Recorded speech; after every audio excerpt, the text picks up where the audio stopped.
Syederalun, kerukunan jamaah Masjid Agung Sultan Jompabiren pada subuh Minggu 22 Januari 2023 temu ramah dengan PJ Bupati Biren, Aulia Sofian PhD di Kafe Rumo Tuha Biren.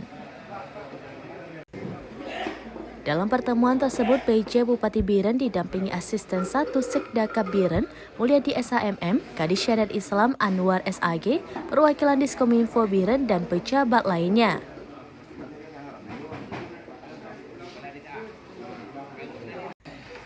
Sedangkan kerukunan jamaah Masjid Agung hadir Imam Syekh Masjid, Tengku Saifuddin Muhammad, dan puluhan jamaah lainnya termasuk pengurus masjid. Pertemuan sambil ngopi bersama diawali sambutan PJ Bupati Biren yang mengharapkan masukan, saran untuk kebersamaan dalam pembangunan Biren dan juga memakmurkan Masjid Agung Sultan Jompabiren. Imam Syekh Masjid dalam kesempatan tersebut menyampaikan beberapa usulan, antara lain perlu dibangunnya pos satpam, penertiban parkir, membangun balai istirahat bagi perempuan, dan menambah tempat wudhunya.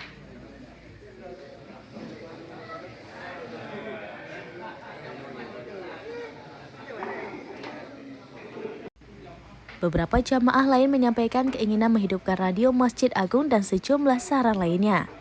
PJ Bupati Biren mengatakan sejumlah harapan yang disampaikan para jamaah akan ditangani dan melakukan koordinasi dengan dinas terkait, antara lain dengan Dinas Syariat Islam Biren.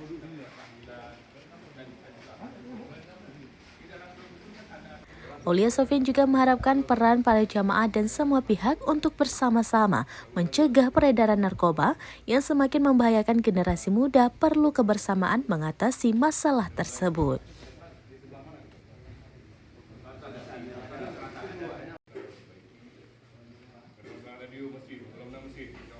Dari Biren, Ismadin Idris, Serambinews.com.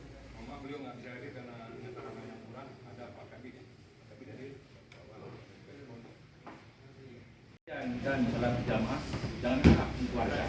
Ini sudah diserahkan kepada Bapak. Dan juga kepada Tungku Imum sudah disampaikan. Tungku Imum dan lainnya. Ini kita sering sampaikan. Misalnya Bapak Bupati mungkin boleh memanggil daripada anak kampung untuk duduk bersama.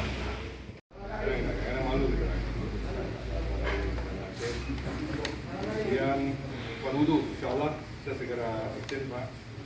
Dengan untuk hari besar, memang selama ini kelihatan donasi kita berapa, kita akan berbaiki. Buat malam, kecuali hal tertentu. Beda dengan urus masyarakat biasa, kadang-kadang ada kesibukan, ini kita harapkan menjadi penggerak. Kalau